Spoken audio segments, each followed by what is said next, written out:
Saudações mais uma vez. Agora estamos com também uma figura muito conhecida do público e da opinião pública, Francisco Paciente, que é o presidente da Associação Nacional dos Taxistas, uma associação que tem uma grande relevância pela quantidade de pessoas que representa e da quantidade de pessoas que desempenham esta atividade no país em geral, mas sobretudo em Luanda. O tema esta semana está super quente, com a subida da tarifa do táxi coletivo, dos transportes públicos em geral e também do gasóleo. Noutra vertente, como é que vocês analisam o problema? O que é que defendem? Quais são as soluções que apresentam, sabendo que da parte do governo parece que a dinâmica está estabelecida, de retirada de subsídios aos combustíveis, pelo menos em boa parte desses valores, e que há também a necessidade de melhorar o sistema de transporte público em geral, e etc, etc. Qual é a vossa perspectiva? Pois, nós recebemos com alguma preocupação esta última subida do gasóleo, olhando para aquilo que o gasóleo representa na atividade de táxi coletivo ocasional.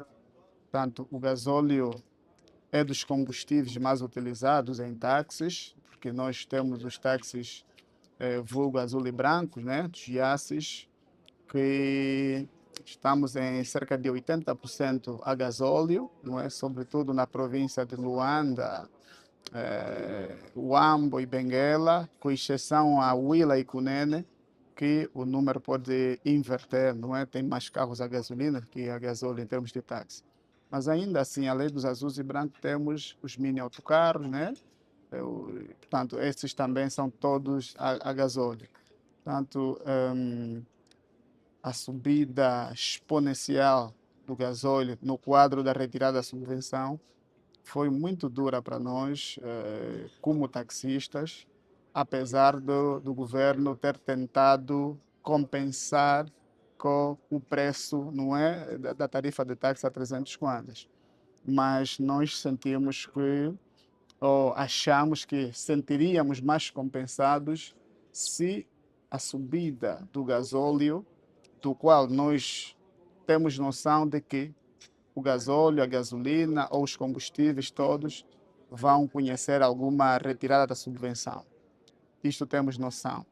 Mas a forma como se tira é que nos preocupa. Nós estaríamos gratos se o governo, ao invés de subir para 400, subisse para 325, 335, seria bem melhor O e nem impacto sequer o seria impacto mais, seria sim. menor e não haveria até necessidade de tocar na tarifa do táxi.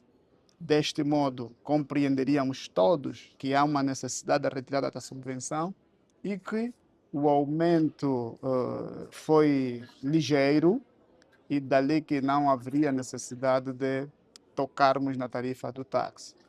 Tirando de 300 para 400 foi muito pesado e isso implicou o Exato. próprio governo colocar o preço do táxi onde colocou e voltou a estar muito pesado ainda para os consumidores dessa Exato, atividade. e se olharmos para este processo de reforma dos preços dos combustíveis, no último ano e meio, digamos assim, o preço do gasóleo aumentou 190%, há Certo. alguma coisa assim. Portanto, não estamos só a falar deste aumento, estamos a falar de, num espaço de um ano, a estrutura de custos da vossa Sim, sim. atividade Alterou revolucionou, completamente, certo, revolucionou. certo. Ah, Tendo em conta que temos este problema apontado pelo governo e que a estratégia está definida no sentido de retirada dos subsídios aos combustíveis, como é que vocês, que medidas é que vocês defendem, para além do que já referiu, para tentar proteger o serviço de transporte público e o poder de compra das pessoas que o utilizam?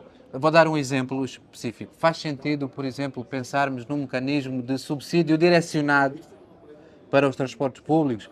Depois, uma segunda pergunta, se calhar nessa linha, seria possível de aplicar no nosso contexto, tendo em conta que sabemos que há problema de registro, de controlo, de fiscalização da atividade económica em geral, não só da vossa atividade. Como é que vocês têm analisado esta questão? Pois, nós entendemos que o governo devia ajuizar medidas de mitigação dos efeitos da subida, da retirada da subvenção. Portanto, o governo já tentou no passado com a emissão de cartões, mas também foi extremamente ineficiente essa experiência.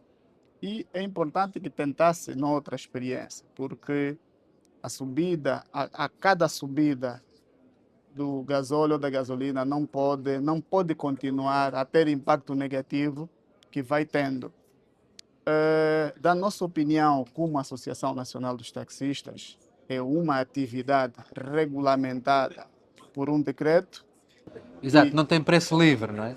E não tem não preço tem preço livre, livre, certo? é um preço Sim. A fixo. atividade em si é regulamentada e a fixação do preço também é regulamentado nos termos do decreto 402/14. Nisto, entendemos que como atividade de táxi, é das atividades extremamente importantes para o transporte e a mobilidade das pessoas no país e é a preferência dos angolanos em relação a outros transportes.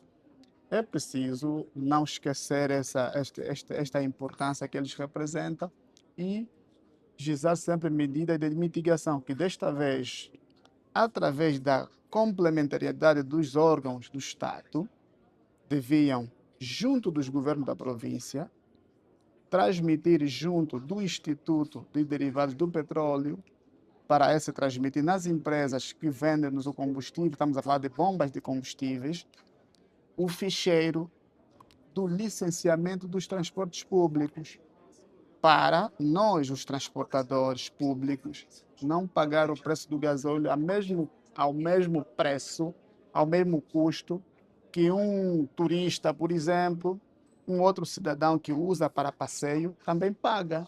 Nós pagamos para levar os médicos, militares, os estudantes, Portanto, isso seria uma os seus forma de destinos, direcionar um subsídio certo? específico para Direcionava o os subsídio operadores de transporte para público. não oferecer dinheiro, descontávamos o gasóleo. Nós chegaríamos até a um posto de combustível, apresentávamos a nossa documentação rapidamente e passava logo. Nota-se que este trata-se de um transportador público, um taxista com a licença número X. E ali pagaríamos o combustível no preço anterior. Ficava o governo com a responsabilidade de compensar as empresas que estão a vender. Isto devia incentivar aqueles que exercem essa atividade de forma ilegal. Por exemplo, quem não tem uma licença de táxi Não teria não acesso ao teria acesso, subsídio. certo? Pagaria muito caro o combustível. Isso incentivava-lhe a licenciar e o Estado ganhava mais dinheiro com o licenciamento, com os seguros, já que é obrigatório, com os seguros, com o licenciamento e com os serviços de oficina, porque para inspecionar a viatura tem que fazer a revisão. Portanto, ali ganharíamos todo. As empresas de reparação E também ganhariam, seria não é? um mecanismo mais fácil depois de fiscalizar. Havendo um registro, Sim. a atividade também poderia ser fiscalizada de uma forma mais Isto, efetiva. isto também ajudaria naquilo que estamos a solicitar junto às autoridades, que é a profissionalização da atividade nos termos da lei, que da nossa proposta implica o registro de todo automóvel, de todo o parque automóvel ao serviço de táxi e dos respectivos operadores. Facilitaria em casos em que um veículo de táxi está envolvido em assaltos, ou está envolvido em sequestro de cidadão, ou em maltrato de cidadão. Todos estão registrados, todos estão licenciados, e assim temos esta máquina toda da atividade controlada, organizada e a contribuir melhor para o crescimento do país. Só mesmo para terminar, eu gostaria de fazer uma questão mais direcionada para o novo aeroporto e de forma rápida. Como é que vocês, enquanto associação, olham para o novo aeroporto? Já têm estado a prestar serviços lá? Acham que ainda é preciso haver mais fluxo de passageiros ou ter lá os voos internacionais para ter mais serviço de transporte? Não sei como é que está a funcionar o próprio acesso das viaturas. Como é que vocês analisam? É uma oportunidade ou também há aqui uma série de desafios para vocês poderem servir aquela infraestrutura? Na verdade, o novo aeroporto é uma infraestrutura imponente, conforme ela se apresenta, não é? E que precisa, por estar a cerca de 40 quilômetros da cidade e a dimensão em que ela nos apresenta, já é um ganho para o país. já nos apresenta oportuno para aqueles que conseguiram novos postos de trabalho, mas para nós, os taxistas do táxi do tipo coletivo azul e branco, são desafios, porque até aqui, apesar da satisfação no serviço que o aeroporto presta para os seus passageiros, conhecemos, eu visitei muito recentemente, viajei para a cidade de Cabinda por via do novo aeroporto, não é? O que eu senti é a limitação do acesso aos táxis coletivo ocasional. Nós, os azuis e brancos, ainda não temos acesso ao novo aeroporto, entendemos por uma questão de organização e temos estado a agendar contactos para que aquela infraestrutura albergue um espaço também para os taxistas azul e branco, porque todos nós queremos fazer o país crescer. Portanto, estes são os desafios que temos, quer nós os taxistas, quer os gestores deste imponente infraestrutura que é o novo Só aeroporto. mesmo para terminar, veio mais uma pergunta que eu acho que é interessante. Tem receio que as autoridades limitem o acesso dos táxis azuis e brancos ao aeroporto? Nesse caso, estão limitados já. Estão limitados porque nenhum azul e branco neste momento tem acesso ao aeroporto. Portanto, todos os passageiros são deixados na estrada nacional e, Que portanto, ainda é muito distante da própria exatamente, muito infraestrutura. distante, um outro automóvel afeta o aeroporto é que vem buscar as pessoas até a este. Portanto, é um desafio e esperamos aqui, se calhar oportunamente, pedimos aos gestores, desde o senhor ministro dos Transportes, que nos conhece muito bem, que se crie condições para que os taxistas em azul e branco tenham acesso ao novo aeroporto internacional. Muito bem, Francisco. Obrigado por Nós ter é que ter agradecemos a estado aqui connosco. oportunidade. Muito bem. E voltamos na próxima ocasião. Obrigado. Estamos Até já. juntos. Obrigado. Muito bem.